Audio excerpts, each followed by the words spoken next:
Hello, and welcome to The Update, where Grants Pass stays informed, engaged, and moving forward together.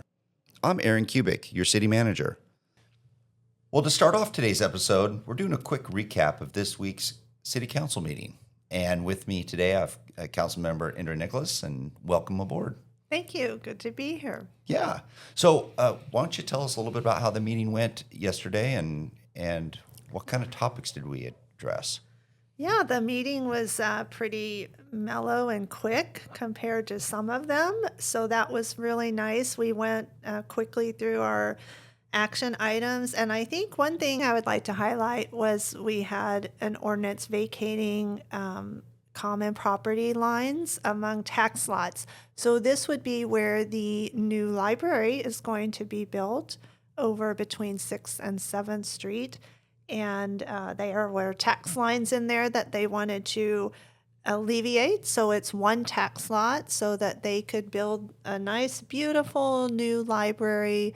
If you haven't seen the plans yet, it's going to be really spectacular. And it's going to be a shining star, really, in our city. Yeah, that was, and that's something that ultimately the vacating of a common property line is something that's always gone to council. And it's usually something very simple and non-controversial in nature. I'm not sure if we've ever had a time where council has denied the vacation of a property line. So this is actually something we're changing from an efficiency standpoint. So ultimately, we could be more responsive to individuals that are wanting property lines vacated, is it'll be able to be an administrative action that our community development director will be able to take care of, which will save time from a council perspective and save time for the developer perspective. Right. That was brought up last night, and I think that's probably a good idea. I'm trying to think if we've ever denied it, and I don't think not, because we are strong believers in personal property rights. And if you have the property and you want to do some things with it and you need to vacate tax lines to do that, I think you should be able to. So it will save time. But also, there's probably an appeals process if the city doesn't do what the property owner would like them to do. They probably can appeal, and it would then come to the council. Sure. So what other things did we accomplish or address at that council meeting?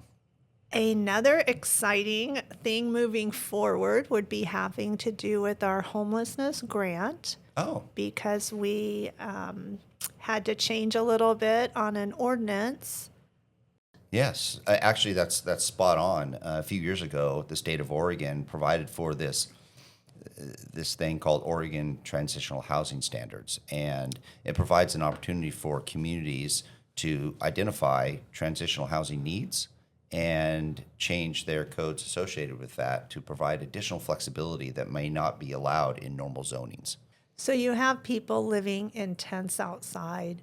Almost anything is an improvement from that. And so the fact that we wouldn't be able to have the intermodal shipping containers or some other similar type of structure to house them, it just doesn't make sense that we wouldn't change our code to accommodate for that. Yeah, and as you mentioned, this is related to that RFP and the grant that we provided, because that was the one additional step that needed to be done in order for them to get moving on the permitting process for putting those Connex boxes or the structures on that property, as we needed to, from a code perspective, allow that to happen. Right. And this won't just benefit Elk Island, although it will, but any other entity or nonprofit that wishes to help the homeless with the living situation, this will also help them to house people. Yeah, and just as a reminder for our listeners, that again, it's what's great about what Councilor Nicholas was talking about here is we're just showing an additional step in continuing to move forward and making progress to getting that up and running to provide an opportunity for us to ultimately close down our current unmanaged resting sites. Right, and that's the goal, is to close those down. And I'm so hopeful with what the steps we're taking. So one little step at a time. That's right. So this was just like another little step forward in the process. And just looking forward to moving forward, getting the camps, the unmanaged sites off of A Street, off of our downtown corridor, and getting the people help that really need help. Because when you look at it, there isn't help in there. And there are a lot of people who don't want help in there. So to be able to separate that and have the people in Elk Island that want to get help, where it's a safe place, where it's managed, I think will be so nice. Yeah, and it's going to be a much different look than our unmanaged sites. As we had with our first podcast, we had Sam Engel from Rogue Retreat here talking about the difference between an unmanaged site and a managed facility. Mm-hmm. And with this managed facility, it has a total different look and feel. Mm-hmm. I know people in the community are worried about what will go on over there. And I think there might be a little confusion at first, but I think things will then settle down. We'll get in a good routine there. And there's nothing we can do or that Elk Island can do about controlling people that don't want to be there. So the people that don't want to be there are going to go out somewhere, and then we're just going to have to deal with that. And I have full confidence in our law enforcement officers that they will be able to deal with that. But you can't make people do things. The great thing is they will still not be able to camp in our parks, nor will they be able to camp with a tent anywhere in our city after this is opened. Yeah, once we have established the 150 resting sites and things like that, we can, through what's objectively reasonable and has been defined as objectively reasonable, enforce our local codes, which provides an opportunity for people to go and rest in these designated sites, but not in public spaces. Right. So I think we have such a great community with people that really care about others and want to help. And so I just know that a lot of community members are going to jump in and get involved and help with this project in any way that we can to help make it a success. Yeah, I think a lot of community partnerships are going to come together and grow from this project. Right. It's exciting. It is exciting. Yeah. So the other thing we did was we appointed a few people to committees. So that's always great. I think we had a couple where we had more people apply than positions we had, which is awesome. Well, I totally understand that and know that you do appreciate the work that the advisory committees do, and they really do help with regards to impacting policy and providing additional resources and digging into specifics to give you recommendations. And your experience with those advisory committees have been positive, even so much that you've yourself have put together, and we're going to be working on having council adopt a new task force that was one of your ideas. And, right. And that's going to be another opportunity for people to provide input to council on ways we can be better. Right.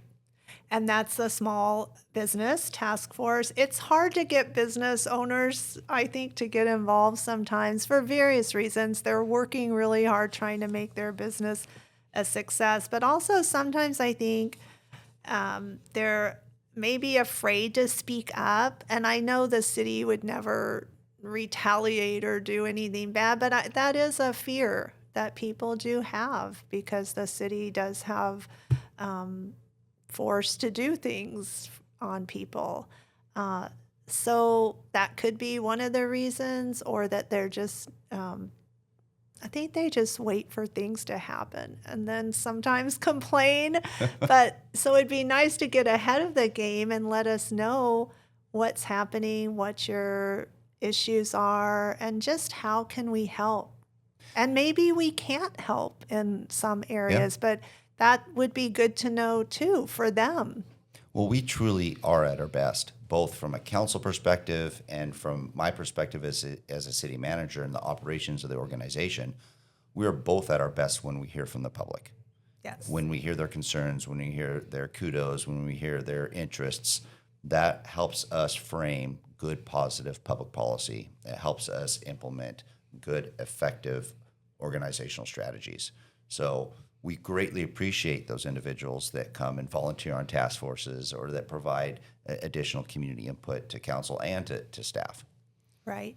And it looks like we need someone still for the Historical Buildings and Sites Commission Yes. because we have an opening there. But we managed to fill openings for Urban Area Planning Commission. The Urban Area Planning Commission is a quasi-judicial type of planning commission. It's truly a commission, not a committee. So it does have some legislative authority, and that's why it's called quasi-judicial.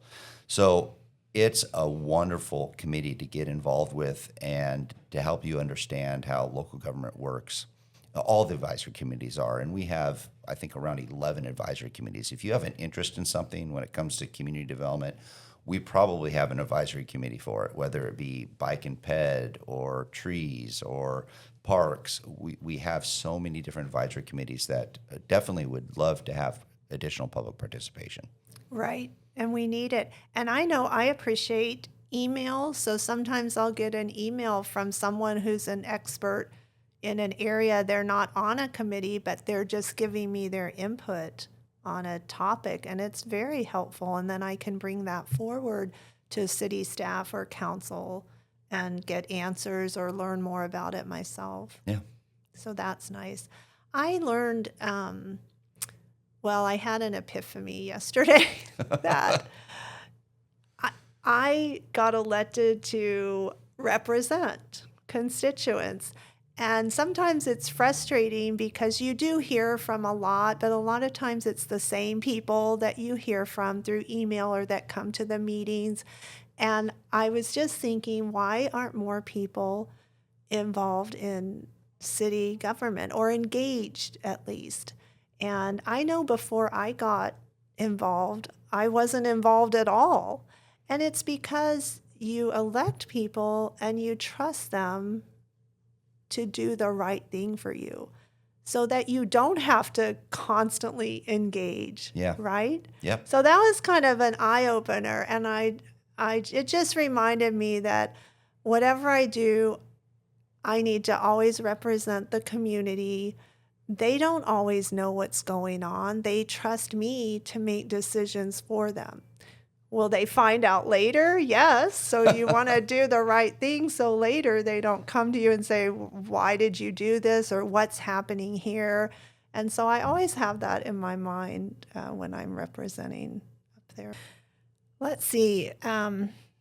We appointed two to the Public Safety Advisory Committee, which is going to be critical moving forward as the council is putting more finances and energy into public safety. That's one of our priorities.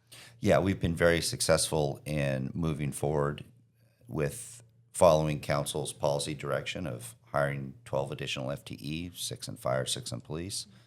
And that has been extremely helpful when it comes to the organization and the stress that was caused based on the workload associated with the FTE that we had and the ability for us to improve our services to the community. Those additional 12 FTE will go a long ways. Right. And we know it's not cheap hiring more public safety officers and firefighters. So we're going to be looking at the budget at the beginning of next year. We are. We're going to maybe have to really prioritize and maybe make cuts in some areas. So people need to realize and let us know what their priorities are because we're not going to be able to just spend money freely as we have possibly in the past. Yeah, no, you're right. And the beautiful thing about the City Grants Pass is, and the way we've operated in the policy direction from previous councils and this council is we've been fiscally conservative, which has put us in a really good financial position. Although we still have financial challenges as costs continue to outpace revenues that are coming in. We recognize that. Council recognizes that. And council definitely has a deep desire to understand that more and try to come up with some solutions on how we're going to move forward and maintain a good fiscal stability for the organization and the community. And so we have a number of different workshops set up for January and February to have those discussions. Which brings us to maybe our discussion last night on increasing some fees for building and planning and engineering. So the council decided to defer that to a workshop where I think we just really want to understand more which fees are being raised. Specifically, myself, I don't understand why we would raise building and planning fees when we're trying to get more building and more planning. So we're going to have to reconcile that with how we go forward with the budget. Yeah, we have a lot of fees associated with the services that we provide. Some fees are created to help reimburse for the cost of the service. Some fees are associated with the cost of making sure operations are continuing, depending on whether or not it's a general fund operation or an enterprise fund operation. But coming up January 5th, we have that back on the agenda. So we'll be discussing those, providing council with some more opportunity to give us some more policy direction on those. Okay. And then I would say for the public, if you have any interest in that topic, maybe let us know what your thoughts are on it. Yeah. So moving forward, what do you think we should be looking at? Is there anything of interest coming up to council on a future meeting that we may be do interested have some things. We're looking at the December 17th meeting. We will be talking about the Midland, Washington RFP award. So the city has that big property. Yeah. How many acres? It's a little over 8 acres right now. Mhm. Okay, out where the old hospital Yes. used to be on Washington. Yep. And we're looking to put an RFP out. What exactly? I don't know much about that. Sure. Well, and part of that is we've generally discussed it, and we don't have the council packet out yet with all those details. Right. But we have an RFP that we put out that was a call out, and an RFP is a request for proposals. In this situation, we did a request for proposal for an opportunities plan. So what we're trying to do is we're trying to get the services of a consultant to come in and help Sherpa us through this process of what we're calling like the North Star project, what this urban renewal agency project can be. And it's going to include getting a lot of public input, a lot of council input, taking a look at the economic factors associated with the property, the location, and the city of Grants Pass, to where we'll be able to provide council with a lot of information to make an informed policy decision on what type of development will go there. And based on that, we'll then be able to move forward with the development of the property. So we're doing a great job trying to come up with an opportunities plan and a large portion of that is going to involve community input. Right. So the consultant's job will be to interact with the community, the neighborhood in that area, and see what their ideas are. So there's no set plans on whether it's going to be strictly housing or mixed use or commercial. That's going to be up in the air. It is sort of up in the air. Council, when they acquired that property, the original conversations were, I think, a little bit of all three of what you talked about, whether it be mixed use, workforce housing, some commercial, some residential. We really are not sure. There's so much opportunity because of the size of this project that it's going to be really exciting. It's going to be a wonderful new addition to that north part of town. It will be. That's been a blank, empty area for a long time. Yep. It's a wonderful example of and it will be a wonderful example of what a good urban renewal agency project can accomplish. Right. So what other things are coming up that you think the public might be interested in? Another interesting thing is the Owl Plaza. So that's been in the works for years and years, what I understand. And when I came on the council, that came up. We're in the end of it, I think, the finishing touches of really deciding how it's going to end up. Yeah, we pretty much got the design all buttoned up, and it's going to be a great little addition to the 5th and G and H Street area. We own, and when we talk about the Owl Plaza project, we call it the Owl parking lot. because it's got the owl mural. I Right. think the owl tobacco mural there. And Is that going to stay? well, that's a historic piece of art. Okay, It good. definitely needs to Just stay. making sure. Yeah. We just need to keep it from fading away. That's true. Maybe a touch up. Yeah. So we're looking at taking that and expanding it to much more than just a parking lot, but to have it actually as a mixed-use plaza to where we can use it for community events, and we already have Art Along the Rogue that's there every year, but this will expand the opportunity for us to use that for more open public space area for certain times. So it's really going to be more of a community plaza with parking. So kind of like the farmers market is now. It's a parking lot, but Yeah. on Saturdays it transforms into a big event. That's correct. So I know the buying of the bricks closed, but for those of us who wanted to really buy a brick but didn't get in time, I hear there might be another sale of bricks going. Well, there still might be an opportunity. We do have some extra bricks. So ultimately, I think once we get further down on the project, we will open that back up again and try to push the sale of the rest of the bricks that we have. That would be great. So first come, first serve. That's right. Get in and get them as fast as you can. Limited opportunity. They're going to be gone for good. Yeah. So other things that might be coming up, I know we're coming up to the holiday season. Do we have anything exciting with that? Holiday season, yay. So we do have the tree lighting ceremony, which is this Friday. That's tomorrow. It is. The 5th, and there are activities in the area 3 p.m. to 9 p.m. with the actual tree lighting, and Santa, of course, coming, which is always awesome, at 7 p.m. So get your coats and hats and gloves and get out there, and there'll be some vendors and music and just fun stuff going on. I still am just amazed at how staff has this inner connection with Santa. He's so busy this time of year, and for us to be able to get him scheduled to come in at 7 for our tree lighting ceremony is just incredible. I don't know how we do it. We must be on the nice list.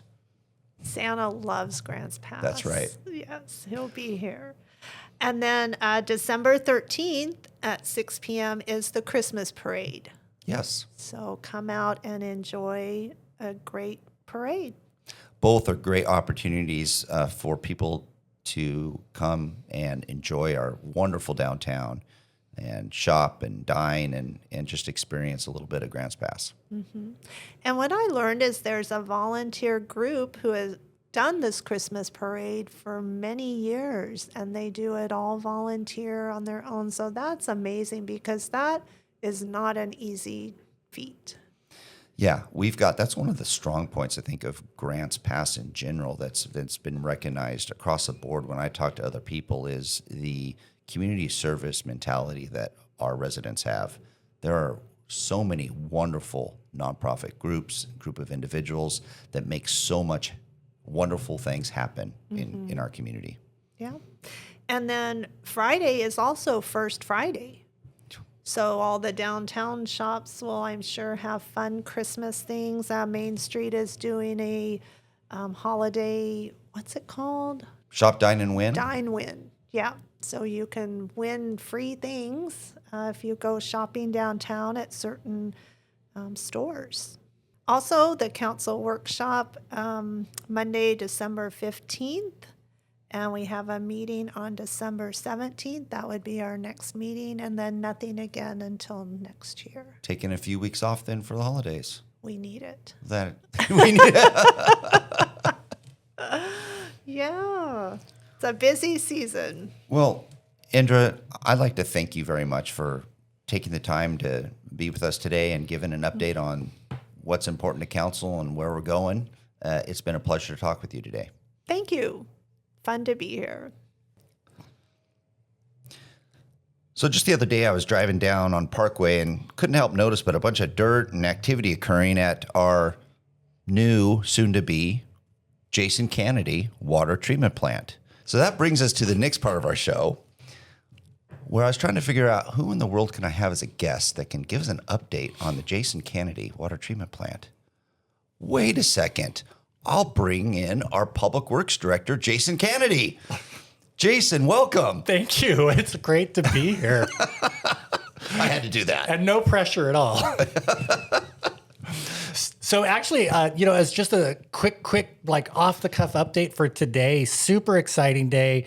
They've actually set the first very large piece of pipe, which will connect to the pumps that are going to feed the membranes. It's actually a really cool piece of pipe. If you go to our website at grantspassoregon.gov, you can link into our cameras and actually see that work being completed as we go. Very exciting day. So you mentioned cameras. Is this going to be like something we can time elapse and we're going to have this cool thing over a 1.5-year project or whatever, and it's going to be wow, cool? At the end of the project, there's going to be a nice time-lapse video, and you're going to be able to see it from day one, where it was just a bare site, to the finished product. So I'm wondering if I should go out every day of the week or maybe every Friday and give a wave. Would I maybe be in one of those pictures? You probably would. You probably would. And Fridays is a good day. The contractors work 4/10, so you wouldn't be interrupting the work. Oh, okay. Yep. Could hold up certain signs or something like that. This could be fun. Yes. But the progress is going really, really well. The contractors have been making progress on what they can. The building should be arriving in April of 2026. I know that sounds like it's a really long ways out there, but the building has now finally been ordered. They're starting to form up and pour concrete. And within about the next 60 days, the workforce is going to change from about the 10 to 15 people that are there now to probably over 30 plus. Wow. And you're going to see a lot of activity. This is really exciting. Are we going to be doing any kind of community tours during this process? We'll have to wait and coordinate that with the contractor. There might be some intermediate times where that's something that we want. But for the most part, it's going to be a very active construction site, and we'll want to stay out of the contractor's way. Oh, I see. Yeah, safety vests and hard hats. Very much so. You cannot get onto the site without them. Got it. Got it. Okay. Well, hey, thank you for the update. Yep, you're welcome. Yeah. Anytime. You can find this episode and future ones on the city's website and on Spotify and Apple Podcasts. We plan to release new episodes twice a month following council meetings. I'm Aaron Kubik. Thank you for being part of the Grants Pass community and listening to The Update, where Grants Pass stays informed, engaged, and moving forward together.